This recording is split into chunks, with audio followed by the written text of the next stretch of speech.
आज सुबह जब हम लोग जागे भी नहीं थे तब से एक केस जो है वो न्यूज में तैरने लगा था। लगभग 15 से 16 दिन हो चुके थे। लगभग 15 से 16 दिन हो चुके हैं।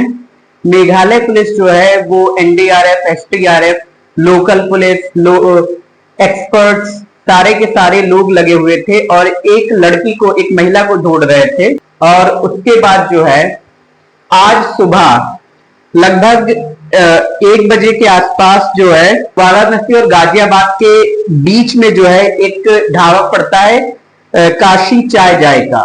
वहां पे एक महिला आती है लगभग 1 बजे के आसपास। महिला क्या 25-26 साल की लड़की होती है और वो फोन मांगती है शॉपकीपर से, कहती है अपना फोन दे दो। वो फोन देता है, वो फोन पे अपने घर पे कॉल करके उसके बाद वो रोना शुरू कर देती है। ना तो अभी तक उस शॉपकीपर को, उस ढाबे वाले को पता था कि ये लड़की कौन है, ना और ना ही वहां पे रात में जो है कुछ एक फैमिली कहते हैं बैठी हुई थी, क्योंकि वो 24 आवर वो ढाबा जो है वो खुला रहता है, जिसकी वजह से कुछ टूरिस्ट या जो भी बाहर गए हुए लोग निकल रहे होंगे तो वहां पे वो अपना चाय पी रहे होंगे। वो लड़की जाकर एक कोने में उसके बाद बैठ जाती है रोते हुए। फिर जो है उसी नंबर पे एक कॉल आती है और वो उस ढाबे वाले से कहते हैं कि यूपी पुलिस को कॉल कर दो और उनको बता दो कि ये जो है मेघालय का जो या चेरापूंजी का जो केस है वही है। इतना उससे कहा जाता है। उसके बाद वो 112, 112 या 112 डायल करते हैं और पुलिस को जानकारी देते हैं कि एक लड़की आई है और ये मेघालय का या चेरापूंजी वाला जो केस है, बस इतना उसे बताया गया। उसके बाद पुलिस आती है। पुलिस जो है लगभग एक घंटे उस ढाबे पे रुकती है, लड़की से पूछताछ के रूप में ऐसे करती है, कहाँ से आए हो, कैसे आए हो, जो भी चीजें नॉर्मली पूछी जाती है वो सारी चीजें जो है लड़की से पूछती है। उसके बाद जब तक सीनियर अधिकारी नहीं आ जाते उस लड़की को वहां से नहीं ले जाया जाता है। जब सीनियर अधिकारी आ जाते हैं तो उस लड़की को जो है हॉस्पिटल ले जाया जाता है। हॉस्पिटल में उसकी जांच वगैरह जो भी होती है वो होती है। हॉस्पिटल से फिर उस लड़की को एक महिला पुलिस चौकी ले जाया जाता है। जिला अस्पताल परिसर, महर्षि Vishwamitra autonomous state medical college परिसर, यहीं पे एक सखी वन स्टाफ सेंटर है, वहां पे उस लड़की को रखा जाता है। में कहते हैं कि जो लड़की है वो उसने काली टी शर्ट पहन रखी थी, जींस पहन रखी थी। इसके बाद जो है मेघालय के सीएम कोनरड के संगमा का ट्वीट आता है और वो कहते हैं 7 दिन के भीतर बड़ी सफलता, 3 हमलावरों को गिरफ्तार किया गया है और एक की तलाश जारी है। मेघालय पुलिस को बहुत बहुत बधाई। ये एक्सपर्ट चल ही रहा था। उसके बाद पता ये चलता है कि वो लड़की कोई और नहीं है, वो लड़की जो है वो सोनम रघुवंशी थी। सोनम रघुवंशी वही कपल है जो इंदौर से 20 मई के आसपास जो है मेघालय के लिए निकला था और मेघालय से वो चेरापूंजी पहुंचते हैं। चेरापूंजी में जो है उसके हस्बैंड की हत्या कर दी जाती है। 2 जून के आसपास राजा रघुवंशी की लाश जो है इंदौर वापस पहुंची थी। उसके बाद इंदौर के लोग ये डिमांड कर रहे थे कि दोषियों को फांसी होनी चाहिए और सीबीआई जांच होनी चाहिए, क्योंकि राजा रघुवंशी की पत्नी जो थी वो अभी तक गायब थी। किसी को ये अंदाजा नहीं था कि सोनम रघुवंशी ही कातिल निकलेगी। इसलिए उन लोगों को ये लग रहा था कि कहीं बांग्लादेश के कुछ अराजक तत्व तो नहीं उठा ले गए या वहीं के जो लोकल गैंग है उनका शिकार तो नहीं होगी। ऐसी बहुत सी चीजें हुई थी। खैर अभी आप देखेंगे, चाहे वो आज तक हो या कई जगहों पे देखेंगे, जब उनके परिवार से बात की जा रही है तो वो लोग अभी भी मानने के लिए तैयार नहीं है कि सोनम ऐसा कर सकती है। इसके अलावा जो छोटी छोटी गलतियां सोनम ने की, एक तो जो व्हाइट शर्ट उन्होंने फेंकी थी, जो कि परिवार ने कहा, एक तो उनकी राजा रघुवंशी की लाश के पास में एक व्हाइट शर्ट मिली थी, कुछ दूरी पर एक रेनकोट मिला था। शायद वो रेनकोट जो है वो सोनम ने वहीं पर किराए से लिया हो, और क्योंकि परिवार ने वो रेनकोट पहचानने से इनकार कर दिया था। सो ये चीजें जो हैं, जब एक वीडियो सोनम का सामने आता है, सीसीटीवी फुटेज सामने आता है, मेघालय पुलिस जिस वक्त छानबीन कर रही थी उस वक्त ये फुटेज सामने आता है। इस फुटेज में जो है सोनम रघुवंशी वही रेनकोट पहने हुए दिखती है। जो मेघालय पुलिस है उसने मेघालय पुलिस की जो डीजीपी हैं उन्होंने क्या दावा किया है वो आपको बता दें कि मेघालय पुलिस की डीजीपी जो है इदाशी नूरांग, उन्होंने बताया कि मेघालय पुलिस ने जो है 3 लोगों को अरेस्ट किया है और एक की अभी तलाश जारी है। जिसकी तलाश जारी है उसका नाम आनंद है। राज कुशवाहा को गिरफ्तार किया गया, विशाल चौहान को गिरफ्तार किया गया, आकाश राजपूत को गिरफ्तार किया गया है। और डीजीपी ये भी बताती हैं कि इन तीनों को इसलिए गिरफ्तार किया गया है क्योंकि यही हत्यारे हैं। अब बहुत बड़ा इसमें इस केस में एक बहुत बड़ा ट्विस्ट आ जाता है कि यही हत्यारे हैं, क्यों, कारण क्या है। सो इसमें से जो राज कुशवाहा है वो सोनम की ही फैक्ट्री है, सोनम के फादर की एक प्लाईवुड की फैक्ट्री, उसमें मैनेजर है। सोनम से जुटा है, लेकिन सोनम का अफेयर राज कुशवाहा के साथ था। ये भी कहा जाता है कि फैक्ट्री के बहुत सारे लोग ये बात जानते थे।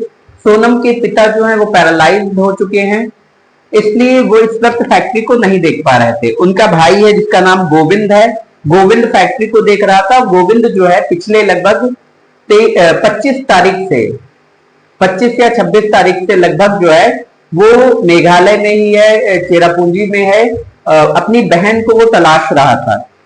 इसके अलावा जब ढाबे पर सोनम पहुंचती है उससे कई सारे सवाल पूछे जाते, लेकिन वो कोई भी जवाब देने से इनकार कर देती। उसके पास किसी भी चीज का जवाब भी नहीं था। ये नाटक कर रही थी, या हम कह सकते हैं कि सच में उसको मतलब एक जब वो ढाबे पे पहुंचती तो बहुत ही बदहवास हालत में होती है, बाल बिखरे हुए होते हैं। लेकिन जब भी अभी आप देखेंगे जो बाइट ली जा रही हैं न्यूज रिपोर्टर्स के द्वारा जो बाइट ली जा रही हैं उस ढाबे वाले से, तो उसमें वो साफ तौर पे बता रहा है कि जब वो लड़की आई थी तो ऐसा कुछ भी नहीं लग रहा था कि वो डरी सहमी हो, नॉर्मली वो बात कर रही थी। लेकिन जब उसने फोन किया उसके बाद जो है उसने ऐसा किया। हॉस्पिटल का एक सीसीटीवी वायरल हुआ है, जब आप उसमें देखेंगे तो उसमें भी अगर हम देखें तो अभी 1 महीना नहीं पूरा हुआ, क्योंकि 11 जून को जो है सोनम की शादी का 1 महीना पूरा होता। 11 मई को ये शादी हुई थी और 20 मई को ये जो है 20 मई को ये दोनों लोग जो है घर से निकल लेते हैं। अभी एक बाइट जो है आज तक एनडीटीवी और बहुत सी रिपोर्टर्स के द्वारा जो ली गई, उसमें सोनम की मां ने यही कहा कि उन्होंने पहली बार जब एक फ्लाइट से उनका फोटो पहुंचता है तो उसमें राजा रघुवंशी ने जो है चैन पहन रखी है। सो उस चैन को देखकर उनकी मां ने कहा कि ये चैन पहन के तुम्हें वहां नहीं जाना चाहिए, इसको निकाल के अपनी बैग में रख लो। राजा रघुवंशी का कहना यही है कि सोनम ने उससे कहा था कि ये चैन पहन के आना। दूसरी चीज कि यहाँ पे उन लोगों का हनीमून पे जाने का कोई प्लान नहीं था। पहले ये कहा गया कि वो जम्मू कश्मीर जाने वाले हैं, लेकिन पहलगाम अटैक हुआ था। सो पहलगाम अटैक की वजह से ये प्लान जो है इधर की तरफ बनता है, मेघालय की तरफ, चेरापूंजी की तरफ। इसमें भी ट्विस्ट ये है कि राजा रघुवंशी का मन बिल्कुल भी नहीं था जाने का, लेकिन सोनम रघुवंशी ने जो टिकट है वो पहले ही बुक करा रखे थे, वो भी अपने पास से। सोनम रघुवंशी ने अपने अकाउंट से 9 लाख रुपए निकाले थे, क्योंकि वो एचआर संभाल रही थी अपनी उसकी फादर का जो हम कह सकते हैं प्लाईवुड फैक्ट्री थी। तो सोनम रघुवंशी एमबीए है, एमबीए करने के बाद वो अपने फादर का एचआर डिपार्टमेंट संभाल रही थी, तो पैसे की कमी नहीं थी। इसके अलावा राजा रघुवंशी की फैमिली ने भी, ये कहा जाता है, 4.5 लाख रुपए जो है सोनम के अकाउंट में डाले थे, क्योंकि वो लोग बाहर टहलने के लिए जा रहे थे इसलिए। और बहुत सारा कैश भी उन दोनों के पास था। इसके अलावा हीरे की अंगूठी, कुछ सोने की अंगूठी, एक चैन, जो कि राजा रघुवंशी ने जो है अपने मतलब उंगलियों में और गले में पहन रखी थी। अगर हम ढाबे मालिक की बात करें तो उसका नाम साहिल यादव है, और खैर साहिल यादव से पुलिस ने नॉर्मली पूछताछ की है कि कितने बजे आई थी और किधर से आई थी। 2 क्वेश्चन उसने बताया कि उससे किए गए कि पुलिस जब आई तो पुलिस ने इतने पूछा कि कितने बजे और किधर से आई थी। बाकी उसे अभी तक तो पूछताछ के लिए बुलाया भी नहीं गया और बुलाना भी जायज नहीं है, क्योंकि उसने तो नॉर्मली 1 बजे के टाइम पे अगर एक लड़की ऐसी हालत में आती है तो नॉर्मली कोई भी इंसान हो मदद ही करेगा। आनंद की तलाश अभी जारी है। एक चीज इसमें और है कि घर के जो ज्योतिष है उन्होंने कहा था कि 5 जून से पहले जो है लोगों को बाहर नहीं जाना चाहिए, लेकिन कमेंट्स में ये भी आता है कि ज्योतिष जब कुंडली मिला रहे थे तो वो ये देख नहीं पाए थे कि हत्या हो जाएगी। तो यहाँ पर जो है एक सोशल मीडिया भी 2 तरफा बट गया है कि ये बेकार की बातें ना की जाए, इन्वेस्टिगेशन किया जाए और सही से इन्वेस्टिगेशन किया जाए, बाकी किसी भी चीज की जरूरत नहीं है। एक चीज और, जब बाइक ली गई न्यूज रिपोर्टर्स के द्वारा तो उन्होंने कहा कि शादी जो थी वो 1 साल बाद होनी थी, लेकिन उधर फैमिली की तरफ से जोर आ रहा था, दबाव बनाया जा रहा था कि शादी अभी कर ली जाए। तो इसमें एक तो ये है कि कहीं ना कहीं उन्हें कुछ डाउट था अपनी बेटी पे और जिसकी वजह से वो जल्दी शादी करना चाहते थे।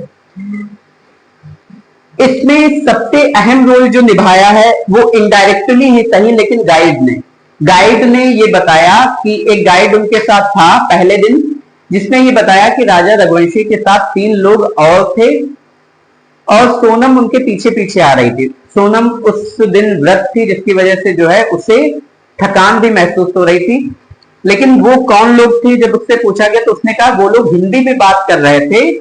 सो ऑब्वियस था, जब वो हिंदी में बात कर रहे तो या तो मध्य प्रदेश के थे या तो यूपी के थे, इसलिए मैं समझ नहीं पाया कि वो बातें क्या कर रहे थे। इसके बाद पुलिस जांच करती है और आज कुशवाहा पुलिस ने जब 6 महीने पुरानी कॉल रिकॉर्ड्स निकाले तो सोनम की कॉल रिकॉर्ड्स जब निकाले गए तो सबसे ज्यादा बात जो है वो राज कुशवाहा से हो रही थी। उसके बाद उसमें ये सर्च किया गया, उसकी सोशल मीडिया अकाउंट्स खंगाले गए। सोशल मीडिया अकाउंट्स पर जो है राज कुशवाहा के सोशल मीडिया अकाउंट्स जब खंगाले गए तो उसमें कई सारी पोस्ट्स ऐसी पड़ी हुई थी जिससे पुलिस को जो है शक गया और वो शक जो है वो धीरे धीरे यकीन में बदलता चला गया।